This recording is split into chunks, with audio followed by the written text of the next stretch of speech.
Clément Atamkeng, bonjour. Bonjour. Je reçois aujourd'hui un responsable d'association d'aide à l'Afrique un petit peu atypique. En effet, vous êtes africain, mais vous habitez habituellement en Ardèche. Et pourtant, vous êtes chef du village de Nzengla, votre village natal au Cameroun. Alors comment s'explique cette double appartenance de pays, de lieu d'action, de culture aussi? Vous faites bien de dire double appartenance parce que je me sens tout aussi bien ici que là-bas. Par le fait des migrations, comme on dit, je me suis retrouvé en France. Mais ça ne m'a pas coupé de mes origines camerounaises. Et voilà. Alors, en 2003, à la suite du décès de mon père, je suis devenu chef de village.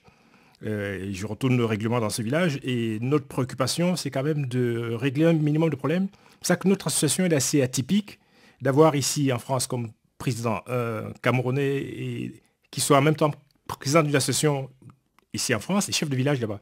Et ça facilite beaucoup de choses parce que ça nous permet d'accompagner les populations plus facilement. Voilà, on va entrer un petit peu dans le détail de ces choses-là. Il faut préciser peut-être que vous êtes marié à une Française, Annie France, qui n'a pas pu venir aujourd'hui vous accompagner. Alors, vous êtes donc président et animateur d'une association qui se nomme Pas de vin. C'est une appellation un petit peu curieuse. Oui, il faut rassurer les viticulteurs tout de suite parce que Pas de vin, c'est un anagramme. C'est pour l'aide au développement du village Nzengla. Moi-même, je suis consommateur et amateur de vin. Voilà. Donc le nom de l'association, on le redit, c'est Pas de vin. Alors parlons justement du développement du village de Nzengla au Cameroun.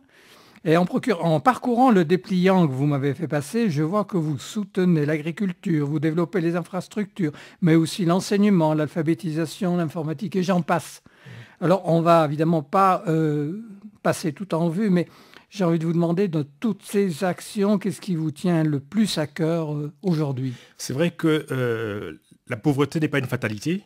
Et nous nous sommes dit qu'il fallait accompagner les populations dans un programme d'éducation et de formation. C'était l'essentiel, enfin le plus important.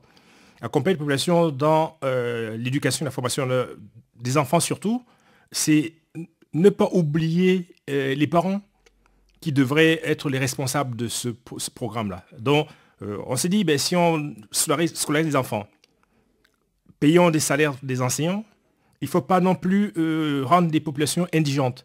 On s'est dit, on a un milieu rural, ces populations ont des terres qui leur appartiennent, même si le coût du café, puisqu'on a des régions productrices de café, a connu des baisses terribles, il fallait les accompagner dans un autre programme et dans un premier temps, assurer l'autosuffisance alimentaire et puis l'écoulement des excédents. Donc, on a accompagné la création d'une coopérative et je peux le dire maintenant, notre programme de 2014 prévoit l'aide à la construction d'un entrepôt. Et nous avons eu, par le biais de la commune d'Aubenas, un véhicule de pompiers qu'on va essayer d'envoyer au Cameroun pour permettre l'écoulement des productions. C'est pour améliorer les revenus de ces populations et les rendre autonomes. C'est le but quand même, c'est d'améliorer les revenus des populations. Donc éducation des enfants, scolarisation. Absolument, ça c'est plus important. Et développement de l'agriculture. Voilà, ça passe par là. C'est pour rendre des populations plus autonomes. Plus autonomes. Et puis s'assumer. Au-delà de ces actions, donc il y en a beaucoup d'autres à évoquer, quel est votre objectif là-bas? Mais l'objectif, c'est, comme j'ai dit, c'est de permettre aux gens de vivre bien chez eux. Vous avez vu les drames des migrations, des flux migratoires. Nous voulons, ça c'est pas politicien de dire ça, c'est de permettre aux gens de vivre bien chez eux. Moi, j'ai beaucoup voyagé parce que j'ai eu la chance de faire des grandes études et de faire beaucoup de sport. J'ai sillonné le monde pour faire des compétitions de judo. Et ça, voyager en tant que touriste, en tant que sportif, c'est très bien. Mais fuir son pays, c'est quelque chose que nous regrettons. Et voilà, il faut permettre aux gens de vivre bien. Et dans notre association, notre credo, c'est ça, c'est de dire que la pauvreté n'est pas une fatalité. Et qu'une des voies, quand même, qui permettrait le plus, assurément, entre guillemets, de lutter contre la pauvreté, c'est permettre à la population d'être acteurs de leur développement, de produire des choses qui leur permettraient de gagner. Justement, j'allais évoquer ça. Alors, vous venez d'évoquer l'immigration. Oui. Est-ce qu'il y a là-bas des gens dans le village qui vous disent, mais j'aimerais venir en Europe, en France, la vie est quand même ici un peu dure? Mais bien sûr, bien sûr. Vous les découragez? Décourager, c'est pas décourager, c'est créer des conditions. C'est pas la preuve qu'il faut régler les problèmes. On voit l'immigration ici, vue de l'Europe. Mais on tient quand même à rappeler que ça commence par l'exode rural. Il y a des gens qui fuient les villages pour aller dans les villes. et sans qualification. C'est dans les bidonvilles qu'ils se retrouvent et grossissent les bidonvilles. Et la misère, ça entraîne toutes les formes de délinquance qu'on peut énumérer. Nous luttons contre ça à la base. Alors justement, c'est un point que je voulais soulever avec vous parce que c'est intéressant. En tant que chef de village, vous venez de le dire, à ce que tous les jeunes qui vont à l'école et qui, pour certains même, vont en ville pour étudier, reviennent au village, du moins qu'un certain nombre reviennent au village pour y travailler et pour y vivre, hein. Alors, vous arrivez à empêcher cet exode? On ne peut pas empêcher, mais il faut créer des conditions pour empêcher ça. Nous avons rendu la vie... Enfin, c'est trop tôt de le dire, mais vous le voyez au travers des images, nous améliorons la qualité de vie au village. Nous avons eu des financements pour réaliser un vaste chantier d'adduction d'eau potable. L'école maternelle et primaire, donc c'est un groupe scolaire, et dans les normes d'une école classique. C'est-à-dire que nous voulons qu'à l'école, dans les villages, les gens aient les mêmes conditions de scolarisation qu'à la ville. En faisant ça, ça rend les villages attractifs. Avec le programme d'eau potable, mais les gens vivent... On a éradiqué beaucoup de maladies, c'est un peu présomptueux de le dire, mais quand même, vous savez que près de 80% de maladies en Afrique sont liées à la qualité de l'eau. Nous avons, avec le programme d'adduction d'assainissement, alimenté 4 villages pour l'instant. Et ça permet, il y a même un dispensaire qui a été créé il y a une cinquantaine d'années, qui n'avait pas d'eau. Nous avons pu le faire. Donc je me dis, en créant ces conditions, ça rend les villages attractifs. Et depuis quelque temps, on observe que l'élite de ces villages-là, qui étaient partis à la ville, qui avaient prospéré à la ville, retournent. Et on voit des adaptations qui commencent à se mettre en place. Est-ce qu'il y a des jeunes qui vont à la ville pour étudier, qui butent peut-être, ou dont les parents ne peuvent pas payer les études, ça coûte cher, qui reviennent au village? Ça, c'est très difficile parce que il y a quelques années, quand nous avons démarré notre programme, il y a 11 ans maintenant, on a lancé des chantiers écoles. Dans le cadre de ces chantiers écoles, nous avons pu salarier une dizaine de personnes pendant ces derniers temps. Ça a permis de construire l'école, ça a permis de construire la maison d'association, ça a permis de construire des structures comme celle-là. Ces jeunes, parmi ces jeunes, il y en a qui ont appris des métiers et qui sont repartis. Au moins quand ils repartent en ville, ils ont des formations, ça leur permet de travailler, d'exercer les métiers pour lesquels ils ont été formés. Et là, nous sommes fiers de ça. Ils n'ont pas envie de revenir dans leur village. Ils vont revenir, mais le problème c'est quand il y aura eu plusieurs expériences comme la nôtre, ce sera facile de travailler, de vivre décemment dans ces villages-là. Nous créons, c'est présomptueux, j'aime pas dire ça, mais on crée des emplois. Nous avons, dans le cadre de l'école, ouvert une cantine scolaire qui nous permet de salarier un cuisinier. Ce cuisinier, c'est un grand cuisinier qui a travaillé dans un grand hôtel dans la restauration à Douala, qui retourne au village en retraite, se retrouve à avoir des revenus supplémentaires, mais nous, ça nous garantit une bonne nutrition pour les enfants et pour les instituteurs. Donc, ils gagnent, nous gagnons. Même si nous subventionnons cette cantine scolaire, nous sommes très heureux de cette expérience-là. Voilà, c'est plein de choses qui rendent la vie agréable au village. Voilà, Clément Tamken, je m'aperçois que je voulais vous demander qu'est-ce qui vous tient le plus à cœur, mais je m'aperçois que tout vous tient à cœur. Oui, l'éducation des enfants, l'agriculture, les équipements, etc. Vous avez vu, nous avons, je parlais des enfants, pour dire quand même, je parle de bien-être, on a terrassé une aire de jeu au niveau de l'école.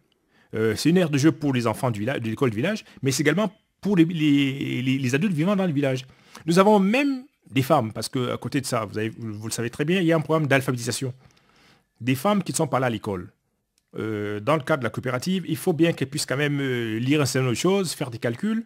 Nous avons introduit sommairement ce qu'on appelle ici économie sociale et familiale. Donc, on indemnise une formatrice qui les encadre régulièrement. Et ça, ces femmes, elles aussi pratiquent une activité physique et sportive. Elles jouent au handball, elles jouent à d'autres sports.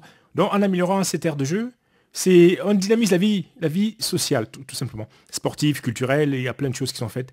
C'est ça que nous avons parlé de programme global de développement. Je prends souvent la métaphore d'un curseur, d'une table de mixage, voilà, avec des points qui sont hauts, d'autres qui sont bas, mais on essaie de toucher un peu à tout. Oui, c'est un développement qui vise l'ensemble de la population et l'ensemble des secteurs. Et vous vous rendez bien compte, vous vous rendez compte que tout est interconnecté. Voilà. Alors je rappelle que je suis en compagnie de Clément Tamken, natif du Cameroun, ardéchois d'adoption, et qui anime comme on dit. Qui anime l'association Pas de Vin, qui signifie Association d'aide au village de Zengla, au Cameroun.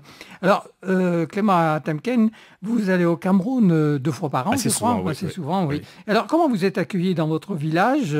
Vous arrivez toujours avec les poches pleines, non? Mais bien sûr, on peut rire un peu ici en disant ça, mais c'est triste. C'est vrai qu'ici, c'est plus facile, il y a des leviers qui sont plus importants. Voilà. On peut mobiliser des leviers plus importants pour faire des choses là-bas. Il faut se rappeler que beaucoup de gens dans ces villages, je dis ces villages parce que c'est l'eau en Afrique et dans les pays du tiers-monde, vivent avec moins d'un, on parle en dollars souvent, moins d'1 € par jour. Et ça, c'est... Moi, j'ai constaté ça. C'est pas quelque chose qu'on dit. Dans mon village, c'était le cas. L'école que nous soutenons, ça part d'une prise de conscience. En 2003-2004, il y avait 2 instituts qui étaient payés, je vais ramener ça en francs français, 100 et 140 francs. Ça veut dire 15 € à peu près. Vous imaginez un institut qui est payé 15 € par mois.